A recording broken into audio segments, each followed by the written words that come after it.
At the center of Main Street are small businesses which make up the vast majority of U.S. business. They're pioneers of innovative practices, constantly creating new ways to serve their customers and their communities. All Metals Fabricating has been a fixture in the Dallas-Fort Worth metro area since the 1950s, and they've got an eye toward the future. The machines on their shop floor are truly leading edge. As I was touring the company with its owner and CEO, Lance Thrailkill, I was amazed to learn just how far-reaching this small manufacturer's products are and how they touch people's daily lives in ways you might not expect. What do you make here? The easiest way to say it is we can take a sheet of metal and turn it into anything. We're diversified across every industry.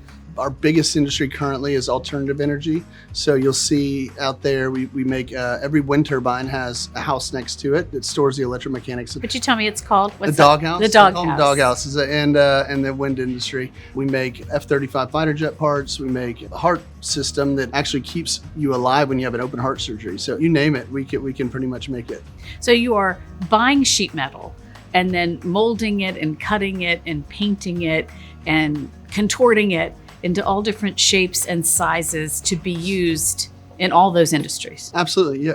It's really interesting to me because you're not only employing people here, but if you think about these parts and where they go, it's crucial to other employment in other businesses around the country, right? And Absolutely. So it proves what I always say, that the whole economy is an ecosystem. Totally. You know, it's all related. All business, yeah. Right? I mean, I bet a lot of your customers are big companies. Absolutely, yeah. We have big and small. I mean, I'm a serial entrepreneur, and I look at the startups as innovation and ideas. And so, if we believe in the product and the idea, and see that there's a market for it, then we will, even work with a startup.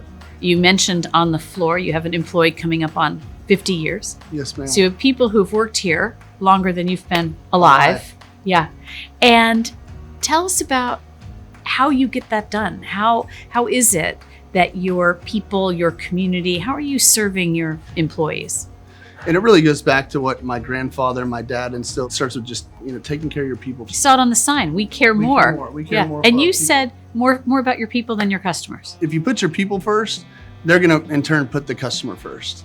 You take care of them and you prioritize them and take care of their needs, then, of course, they're going to put the business forward. We're here in Dallas and in Frisco and in the whole Metroplex because we've been thinking about the conditions it takes for a company like yours to be successful. So if you believe, as we do at the U.S. Chamber, that what a job means to an individual, what it means to a community, what it means to our country, then what you do here at this factory really matters. It matters to the people who work here. It matters to your family. It matters to the people you serve, the other companies you support, rolls up to the community in our country. Yeah, I mean, it starts with your people, right? So, I mean, my job is to serve our people and make sure that they have the tools and resources needed to be successful.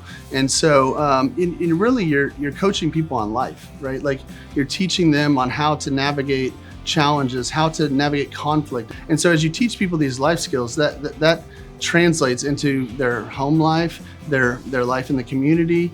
And so it really starts with them. And then also, being part of the community, partnering with the chamber here locally. We've also partnered with, different schools around the area, their robotics teams, and give the students tours so they can see manufacturing is a cool space to be. You can go straight into manufacturing and work with the coolest equipment in the world and have an opportunity to start making money day one. So before we leave and let you get back to your important day job, you're my customer. So what do you want us to be doing for you?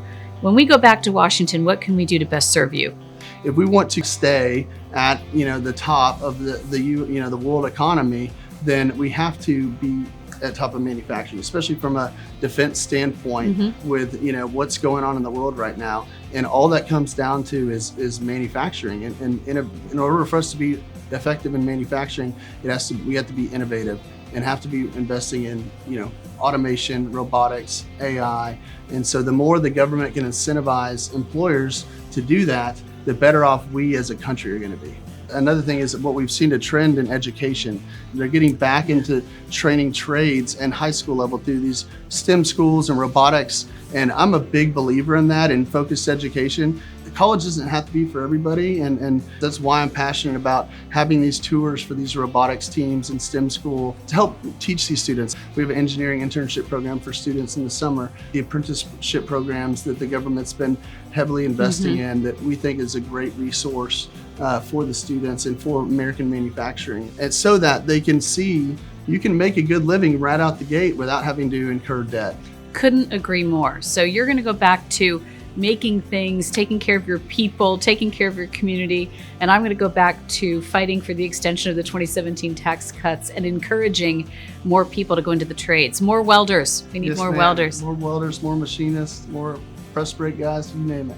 Isn't that great? Isn't it great that we have that many things we can make in America? Yes, ma'am. Thank you so much. Thank you so much.